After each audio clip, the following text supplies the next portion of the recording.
ពេលថ្ងៃក៏ចេកគ្នាលេងមើលគ្រួសារអីចឹងហើយហូបបាយហូបអីចឹងហើយទៅសម្រាប់វិញ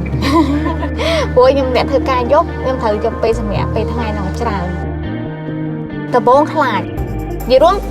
ចាប់ដើមឡើងលើចង្កូតឡានគឺខ្លាចបាទហើយព្រោះខ្ពស់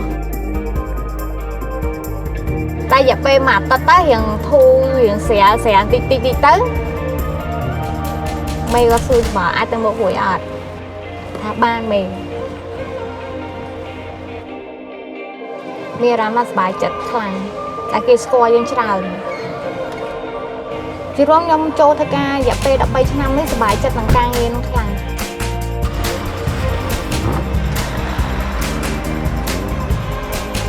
គេរីកូនក៏គេ